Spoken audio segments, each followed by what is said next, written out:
Good morning, everybody. Thank you for having us. My name is Greg Dracon. I'm a partner with 406 Ventures. We're a Boston-based venture capital firm. We typically invest in early stage companies in the enterprise IT space, and I lead our cybersecurity practice. So today we've got a great panel to talk about a bunch of different topics that face early stage companies these days. So would like to start the session by going through introductions, and you'll hear really different experience sets, and I think it'll be interesting to hear these panelists take on the different topics we'll touch on. So maybe, Ted, if you wouldn't mind starting with an intro, and then we'll move to Andy right from there. Sure. Greg, thanks for the opportunity. Really excited to speak with you both today. My name is Ted Gutierrez, and I have the pleasure of leading a team called SecurityGate.io, which is just nearing its 4th anniversary as a tech company here in the Houston community.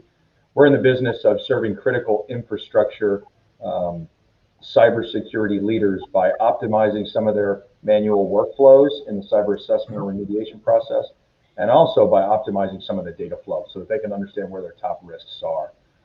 Really excited to be here and looking forward to our chat. Great, thanks, Andy. Yeah, Andy Greylock, I'm CEO of a Houston headquartered company, Greylock. We are a log management platform, a big data platform. We collect large amounts of machine and log data for the purpose of storing, analyzing, searching it for security and IT operations and compliance use cases. Happy to be here. Great, thank you both. And before we get into the broader questions, I think it'd be really interesting for the audience just to hear a bit more about your experiences, because you're both serial entrepreneurs coming from different angles. So you're being really humble. So let's talk a bit more about what you've done before your current gig. So maybe Ted, back to you to talk a bit about the business that you bought and sold as in a different space. Yeah, sure. So my background, originally Houstonian, and entered the United States Army, went into reconnaissance. And so risk management with that big of an organization was really kind of ingrained in me in my early years of my professional career.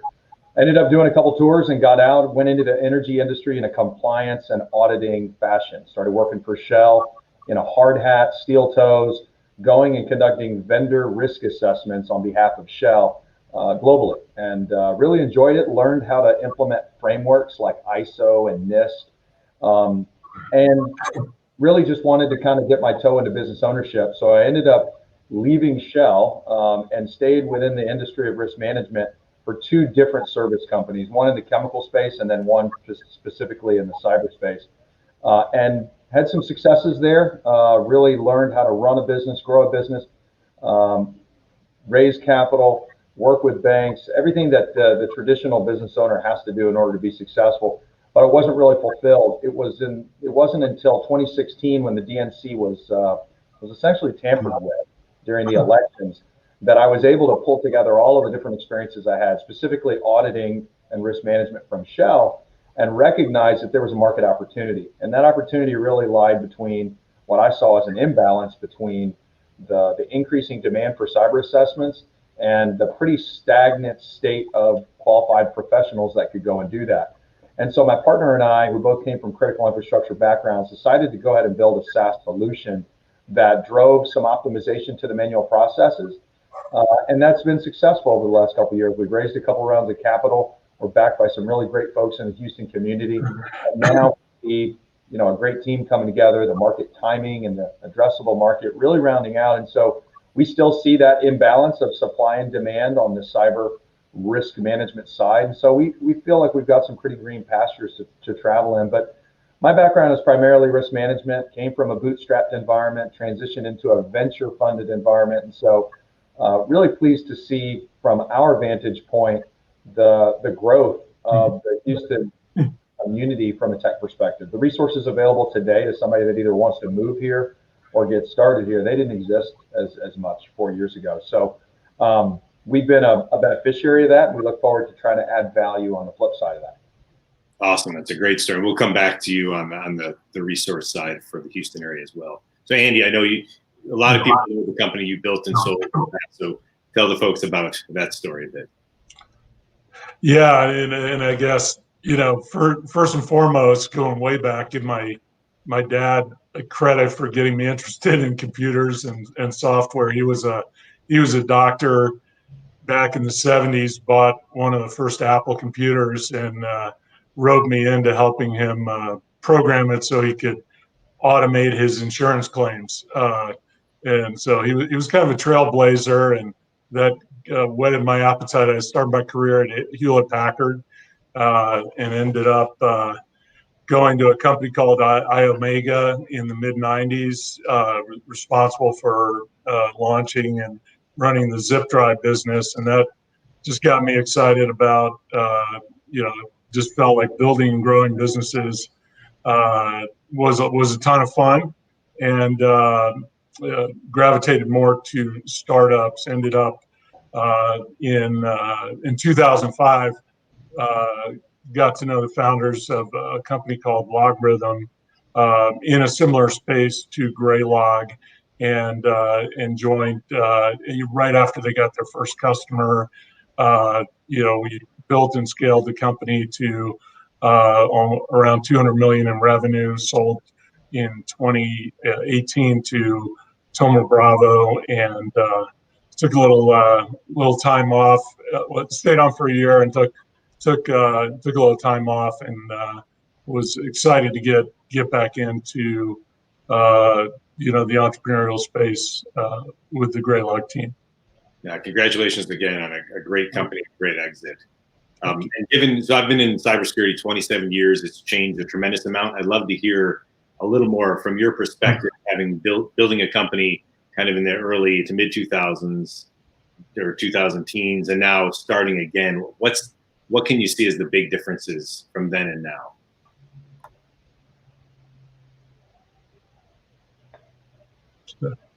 I think I'll jump in. I think one of the big differences is the dynamic.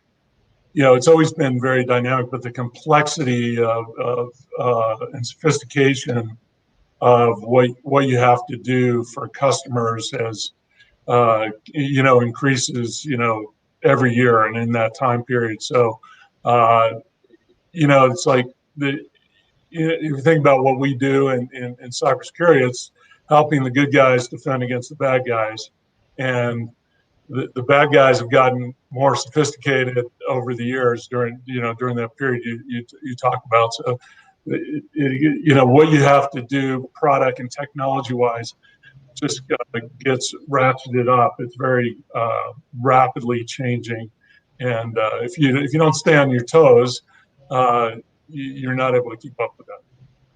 Right. And one thing I've noticed, and maybe both of you can comment on this, in the 10 companies I'm on the boards of, I've noticed that it used to be where the best technology used to always win in the cyberspace, just to get that additional 5% of coverage for a chief information security officer. Now we're seeing companies that I would argue have inferior technology, but superior sales and marketing execution, right, or quick time to value. So how do you each think about your businesses? How do you go about making sure you can get above the noise, because it's such a noisy space these days, and ensure that the value prop resonates? I'll take first crack at that. When we started SecurityGate, one of probably the most fundamental building blocks that I think was great for us was we did a massive, we thought we knew the market. We did know the market. We were in the market. We were buyers of technology, but we took about 3 to 6 months to understand all of the different sub-segments of all the different cyber markets. I think there's probably 27 of them. And then when you really start dialing it down, you start looking at the venture investment in some of the different companies. You start seeing where are their gaps. And what we saw going back to about 2016, 2017, there were 3 or 4 different sub-segments of the cybersecurity market that between 3 or 4 companies were raising almost $100 million just coming out the gate. And we kind of watched them, and we watched them over the first year, we watched them over the second year, and we didn't have technology. Our technology worked, but we focused far more on the customer experience and really trying to understand the persona. And that was kind of that's what we had to do because we were a bootstrap company. But what it really did is it slowed our progression of our product in a really methodical manner, where a lot of people were just hiring 40 different PhDs to just build. I think there was a mismatch in the market timing and the delivery of all these products. And so you got Gartner, you got Forrester, their minds are blowing because they're trying to find some level of differentiation between the technologies themselves. What we've found is that the approach to the market, the way you segment your market personas, the way you kind of guide them, that's been kind of a magic for us. And so now that we figure that we've got that pretty dialed in throughout the last 18 months, we're not really going to build magical into the software. We're just going to stay very focused, taking their feedback. And so I think there's, we have a belief in a really robust product life cycle, but really being methodical about it and making sure clients really want that. And I think I think both of you might agree with is that there's a lot of investment into cyber. There's a lot of technology, there's a lot of software, there's a lot of people that are putting a lot of really cool things to build. But the underlying foundational question that I think fewer people ask is the market really ready for that level of advancement? And I would argue, especially in the critical infrastructure sectors that we serve, they're still breaking open seashells with rocks. And there's a real dichotomy between even the largest companies that look alike, that how they manage their cyber risk management. So, to answer your question, I think that I don't have the longevity that Andy has, or even you, Greg. But from what I can see in the last 5 years, I think a lot of companies have missed their mark because they ran too quickly to develop a solution that wasn't really fit in the market, Yep. And actually, I have one quick comment on that. I can tell you that the most money that I've lost as an investor is usually in betting in companies that are too early. So we used to think we need to bet on something that's going to be big in 5 years. Waiting for a market and educating the market, evangelizing is really expensive, and you have to flame out before the inflection. So I think you were spot on. Find the problem that needs to be solved today and maybe tomorrow, but not next week, and just nail it with a strong value prop. That's a great point. So Andy, would love to hear your thoughts. You've seen a lot of change as well, and how you. Yeah, I think those are all great points. I mean, I think fundamentally, in tech and in cybersecurity, if you don't have a strong product that delivers value for customers, you're gonna have a hard time succeeding regardless. But to your point, there's so many, back to your earlier question, there's so many companies in cybersecurity today versus 10 years ago. They're just the volume I saw. Forgot the exact number, but it's the increase has been phenomenal, and so there's a lot of noise and a lot of companies. If you go to security trade shows, everyone seems to be saying the same thing. So it's to really, I mean, if you have a great product, customers talk, you'll have success. But to really have big success, you've got to figure out how to communicate it in a unique and authentic way to rise above the noise. And that's one of the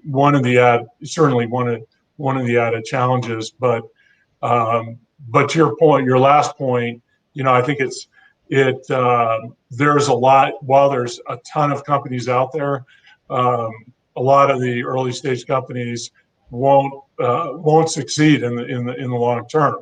And so figuring out ultimately to win in the end, you just have to have a product that really connects with customers and delivers real value, and you'll get there in the end. Right. That's a very good point. And I think this may apply to both of you, but another trend that I'm seeing, at least in my companies, the buyers of our solutions and your solutions used to be very technical, very cyber savvy. And today now, because there's a workforce shortage, both on the supply side and the demand side, you're often selling to non-cyber people or non-tech people even. So how have you had to adjust the messaging to that audience versus what used to be a tech sale to a tech buyer? Sure, I can comment. Yeah, go ahead. Please.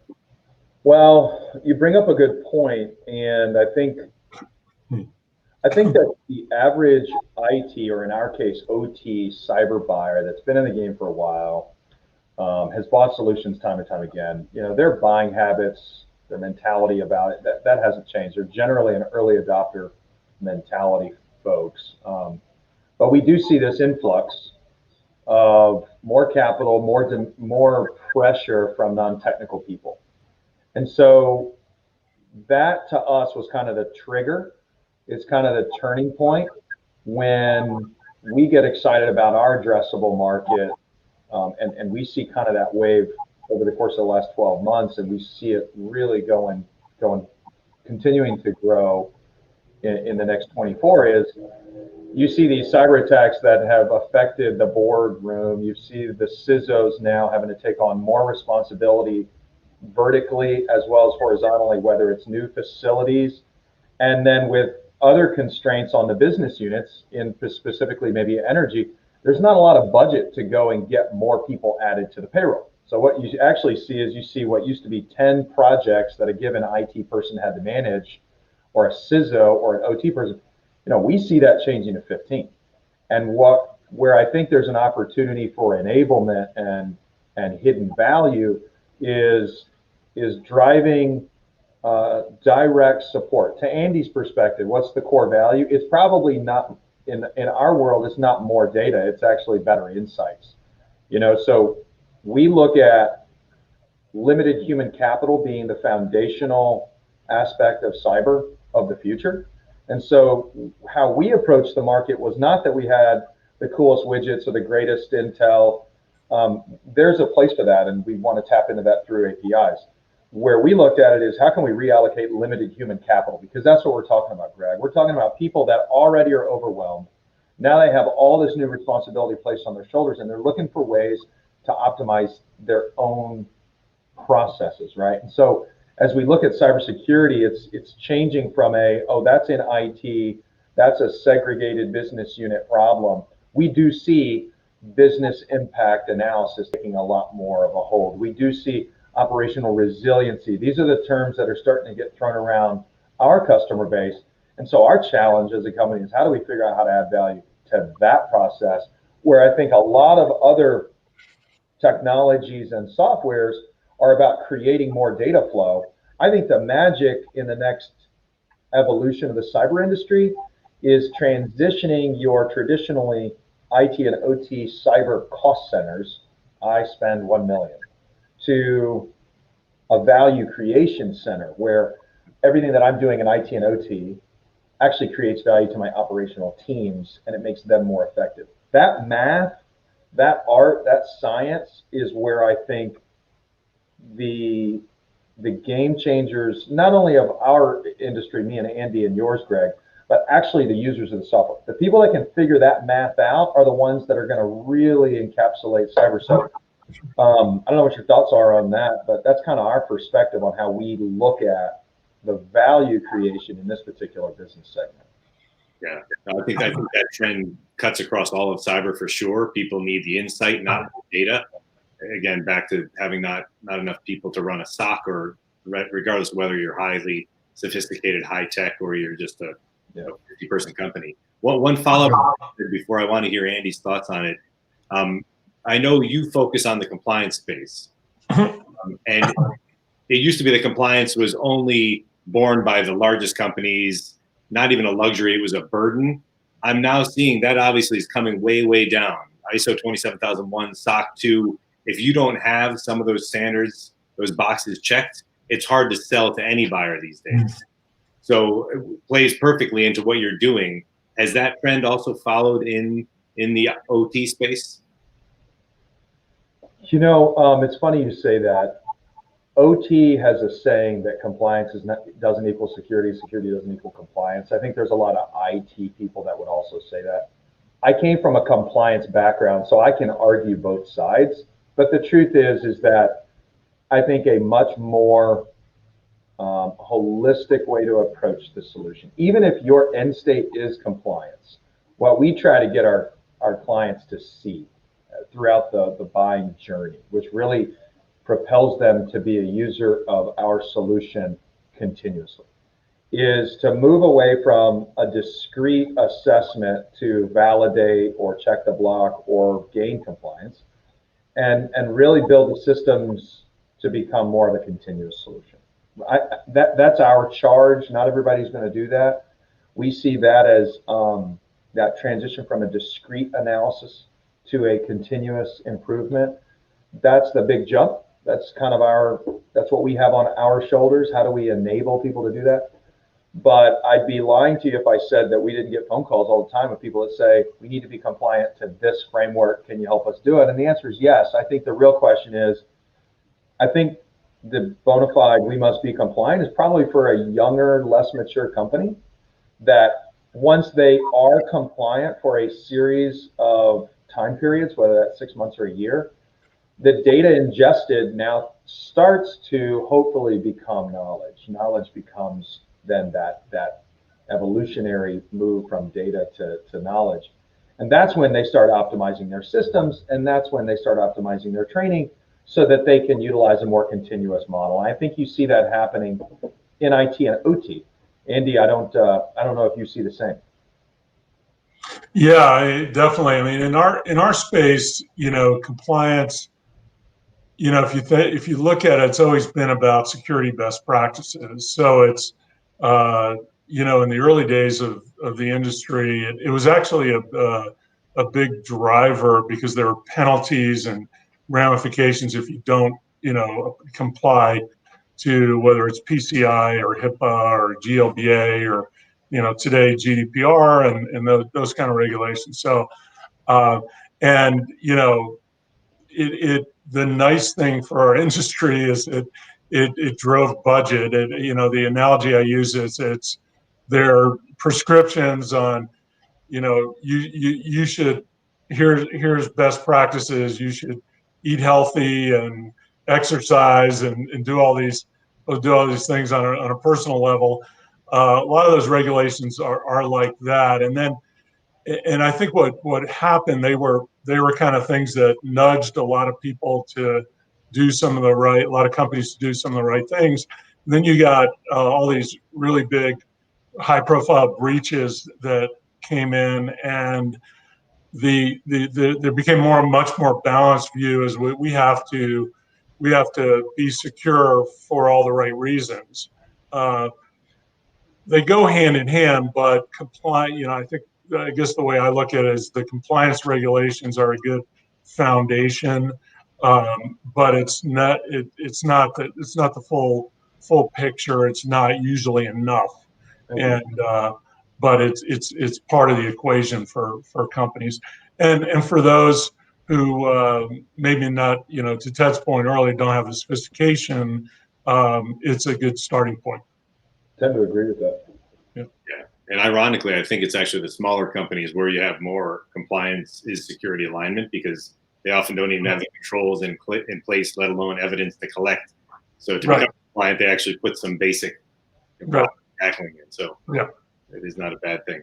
So Andy, I want to come back to the question on the sophistication of the buyer. The SIM space is obviously a bit more technical, and if people are running a SIM, they probably know what a SOC is. Are you seeing, is that level changing where you have to sell into within the org, and then the level of technical aptitude you need to talk to?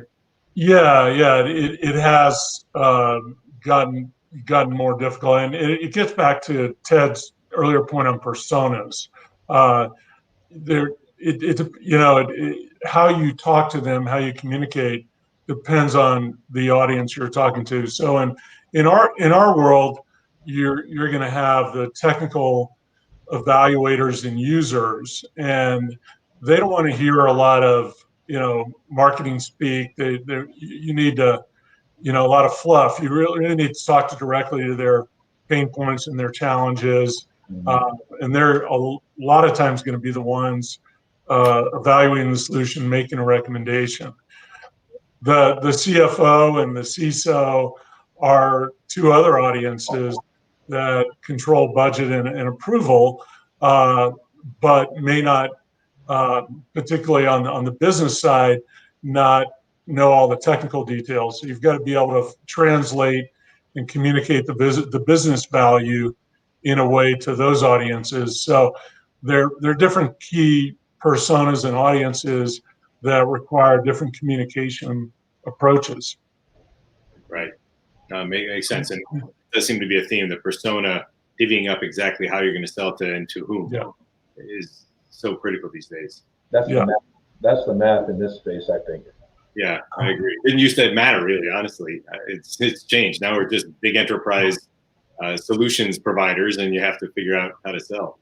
So I'd like to shift gears a little bit and spend a couple minutes on questions that hopefully those in the audience that might be building businesses can take away some best practices. So Ted, earlier on, you mentioned the phrase limited human capital. So I know that is one of the reasons that you can sell your solution and something we all benefit from in cyber, but you're also building a business that need to hire the best in a breed for every functional area. So we'd love to hear some of your thoughts on the tricks you use and how you actually secured your team, how do you retain them, et cetera. And I'd love, Andy, for you to share the same. That's a very big question, and I think it's a very important one. You know, for anybody out in the audience, I think Andy and Greg would both agree. There is an incredible amount of success that should be pointed back towards your original team that founds the company, and that first stage of activating customers and then evangelizing them. I think it's down to people. I just do. I think there's depending on, let me see how I answer this question. You know, our challenge is that there's just not, about 2 years ago, we recognized very clearly that there weren't enough personnel within the Houston community that knew tech, startup. I'll give you an example. How many product marketers with experience in communicating the value of individual feature sets and connecting them to target personas? That math, and that took us all the way until we were about 3 years old, and we had to pull some folks out of San Antonio, out of Dallas. We have folks out of California now and Washington State. I think we could not, until we had reached a level of growth with our customers. It was challenging for me personally to be able to communicate what we were trying to do to other people, and I think that that is a chasm, if you will, that you got to jump over. Is you got to be able to pull in the people and sell them that dream. And I think that's I would have tried to focus on it earlier and earlier, but truthfully, I think we were right on. When we closed a couple of major enterprises, I think that's when people started turning their heads and said, what are you guys up to? So I think customer acquisition in the first couple phases of your company's growth, depending on your runway, I think that's the best, enabler of getting the right people. I just do. They have to believe in what you're doing, and it can't just be a charismatic founder and a really technical founder showing how awesome the solution works. And so I would impress upon the audience that customer acquisition in the very early stages to validate your product, at least initially, is a necessary ingredient to get better people, smarter minds, experienced people to be able to scale that. You know, my limitations as a first-time tech founder were, how do we hire the right people? Who are the right people? Should I get a VP of sales that knows how to sell jobs? Should I go get a director of technology that's done this 3 or 4 times? Should I get a marketer? You know, those are the questions that people wrestle with. And I think that as we gain more footing in the Houston tech community, more people, that will kind of illuminate up. I don't think we're there yet in Houston. So, you know, to answer your question very specifically, customer acquisition was our first thing. I was a founder-led sales for 2.5 years and said, this is how we're going to go. You know, this is the value I can add. We actually beefed up our product side. So sales and marketing actually didn't get love until year 3. And that was very challenging. The second thing that I will say is that with the absence of our capability to go pull somebody from Silicon Valley or pull somebody from, somewhere else, we actually kind of extended that bootstrap mentality as founders to our hiring.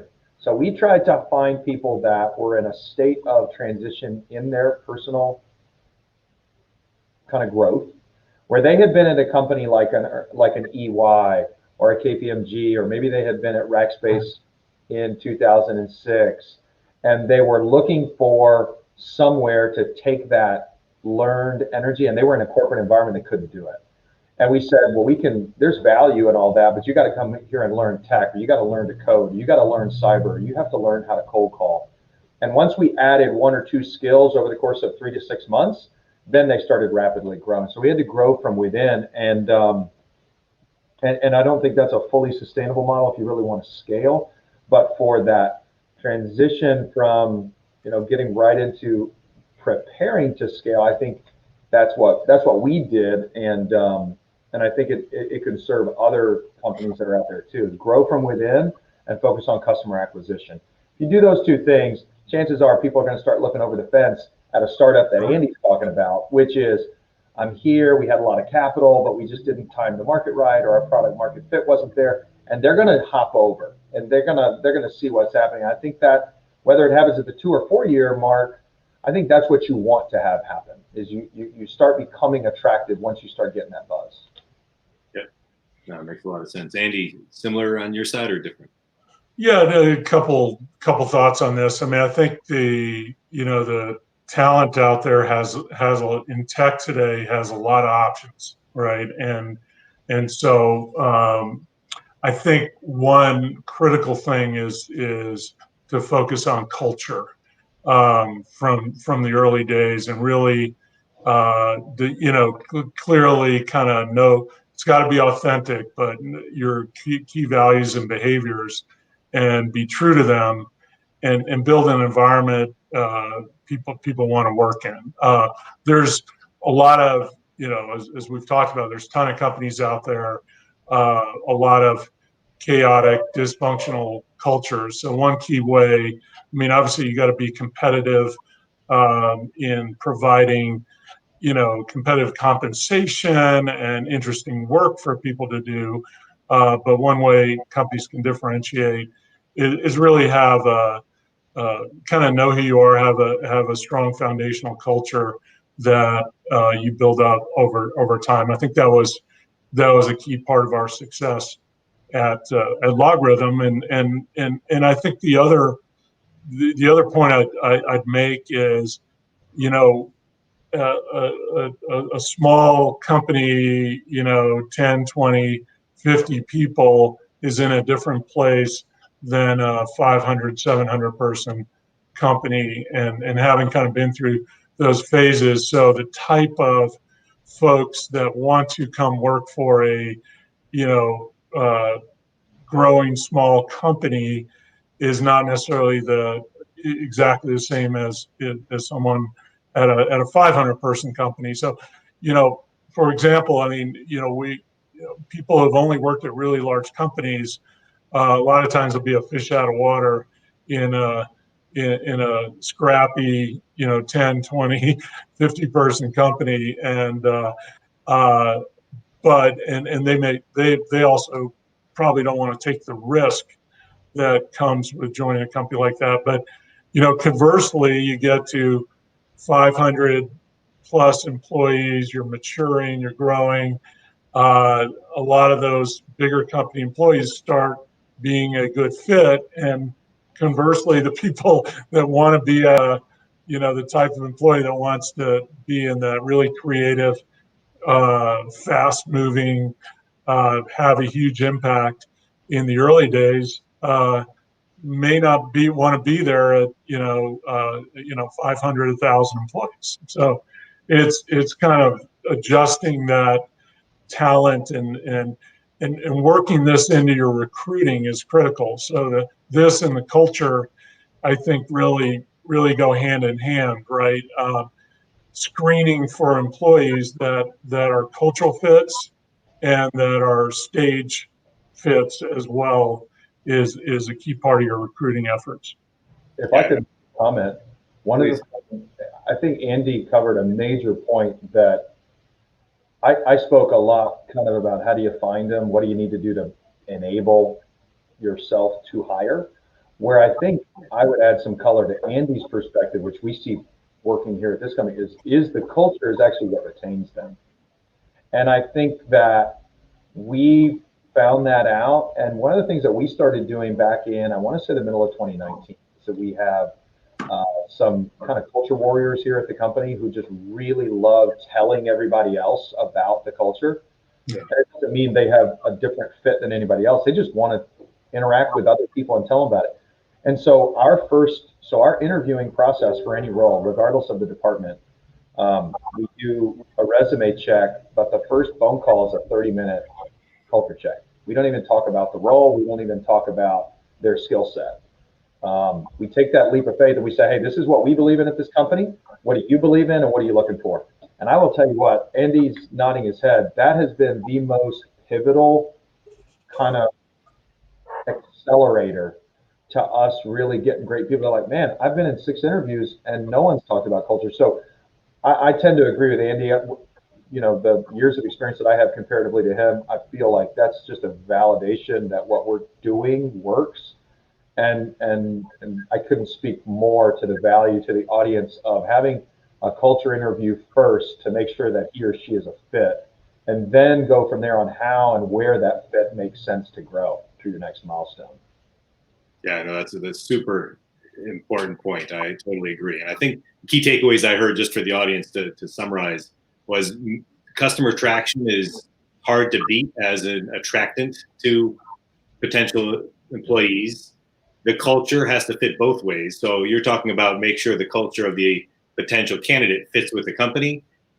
We have companies now that are doing NPS scores internally because people only want to join companies that have employees that want to stay at the companies. Yeah. So to Andy's point, focus on the culture internally as well, and that morphs over time as you grow. And then the third one I heard was, as you assess candidates, make sure you've got a fit for stage, because often my experience is the passion, interests, and capabilities that fit well at early stage often aren't aligned with what you need and what the employee wants at the later stage. So those are all fantastic points. So I've purposely avoided one of the elephants in the room because we've been in a pandemic. It's been one of the most unusual years any of us have lived through. It will end. Hopefully we see light at the end of the tunnel. So I didn't want to focus the whole session on that. But maybe can each of you comment on, sticking to the talent question, how has the pandemic changed in a lasting way how you're going to build a company, whether it's more remote employees, you think about engaging differently, more technology to engage? What's going to be the lasting effect in your mind that you wouldn't have anticipated a year ago? I'll go first, Andy, if that's all right. So we already had, before the pandemic, if I'm not mistaken, we had a hybrid system of coming to the office. So we are Monday, Tuesday in the office, Thursday in the office, but Wednesday and Friday we're out. And the reason that we did that was because we have a belief system that any task that you do as a company can fall into one of 4 quadrants, each based on individual activities versus group and the speed and perfection that you articulate. So we categorize things that we do in the company through a common language of recognizing, do you need to be alone to really get that done? A good example would be a pitch deck is something I need to do alone and I need a lot of time. Whereas, you know, getting feedback on a feature may be something that is really fast, but it needs everybody else. So in an effort to enable us to access those quadrants that we talk about, we recognize that there needs to be time when people are just quote unquote in the hole, especially at our phase of the company. And so going fully remote for COVID multiple times throughout 2020 actually was not that much of an impact to the company, where we had to, because we already had that cycle enabled. What we had to do, which has really fallen on my shoulders, leading the charge, and I'm still doing it daily, is at this phase of the company transition from a bootstrap to kind of a venture model where we're really focused on scale. One of the challenging pieces of COVID was being able to dial in the individual processes, the mathematics of that model, the way that we're having that phone call or that. There's a lot of building blocks of our systems at this stage in the company, and it's hard to do when you can't get right next to somebody in an office and whiteboard. And so I think that's been a challenge. It's been a challenge for me, but with the good support of our board, kind of enabling me to understand this is what we mean by this model. You know, that's a 2-year transition for us. And COVID is only accelerating the necessity for leadership to clearly define what those core metrics are. And I think that people that rely on transitional leadership, walking into an office, hey buddy, how you doing? What are we working on today? You've got to backfill the absence of that with really dialed in expectations. And so long term, I think it's going to be effective for the business. I think it's going to help startups scale faster by focusing on the details more. But I do think that from a culture perspective that Andy brought up, nothing, you can't, it's harder to develop a sustainable culture when everybody's on the computers. So I think it's a balance. I wish everybody would come back to work, but that's not possible. I really do think it's a balance. It forces the leaders to really exact from their team what they really want for the next milestone. And we got to figure out new ways to connect with our people. Andy, any thoughts? Yeah, I think it's big picture. I think it's opened everyone's eyes to a more distributed, remote dynamic of work, that where that becomes, it's always, depending on the jobs, it's always been an aspect of it. But now I think everyone's got we've got the tools and the process. The pandemic says people have developed the cadence and the processes around how you do this.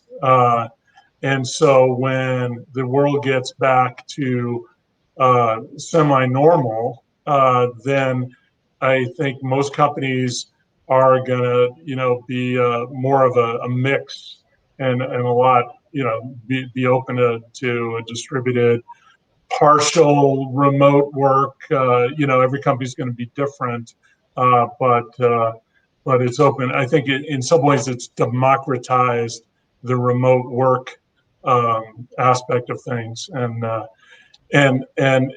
think companies have realized there are some and employees, companies and employees have realized the real, like anything in life, there are trade-offs. There are some productivity benefits. There are some lifestyle and flexibility benefits, but you lose, as Ted points out, you know extremes one way or another are not good, right? And you lose the culture benefits, you lose collaboration and creativity, things that you just get spontaneously in the office. But I think ultimately we'll get back to some a balance, that works. I've had a unique experience joining Greylock in November, and so I'm new and running a global company on Zoom. I've only met one employee in person, and so getting to know everyone. We've got folks in Houston and Germany and Colorado and other places. So how do you how do you onboard yourself and lead a company in that way? And human nature. It was a little awkward at first, I have to be honest. And then it's like a lot of things in life, you adjust, you adapt, you get used to it. And it doesn't mean it's ideal, but you kind of make it work, Yep. Yeah, different world for sure. And I can tell you, at least looking at early stage innovative stuff, we're all used to this kind of setup where it's talking heads on a Zoom or a GoTo or another platform. There are technologies coming to try to fill those gaps around the natural pop in the office, right, non-intrusive way. So hopefully technology will help to move us towards that way, but it replace that human element. So one last question for each of you, just a minute each on how has the Houston ecosystem been helpful to you? You both build great companies. You're still building. What do you love about being in the Houston area? What would you like to see the ecosystem look like in 5 years? Andy, you want to lead? I think what Houston has a lot of benefits in terms of diversity and a lot of talent, great, just general broad ecosystem, diverse economy, and I think the general cost of doing business is attractive and reasonable. So I think you've got a lot of the elements, great, higher education as well as, to create and feed new talent. So you've got a lot of the elements to be a great, secondary tech hub to Silicon Valley and places like that. And obviously, other folks are, I think that's been highlighted in the pandemic, and, more and more folks are realizing you don't have to be in Silicon Valley to build a strong tech company. And in fact, there are a lot of advantages to not being there. Yeah. Many are leaving. Yeah. And Ted, just 30 seconds for you. Yeah, so diversity. We're an extremely diverse city. I think that adds an incredible amount of value. People with different experiences come from all over the world. And one of the things that I really like is the number of, companies that exist, the headquartered are here, that have major operations that are here. They want to work with startups. They want to work with tech companies. So we're benefiting from that. And so move to Houston if you want to be in tech, and move your investments here. I think there's a lot of good growth that we're going to have over the course of the next decade. But we got to get to work to make it happen. So thank you, Greg. Great. Thank you so much, Andy and Ted. Great insight. Thank you to the audience for having us today, and hope you enjoy the rest of the conference. Great. Thanks. Bye-bye.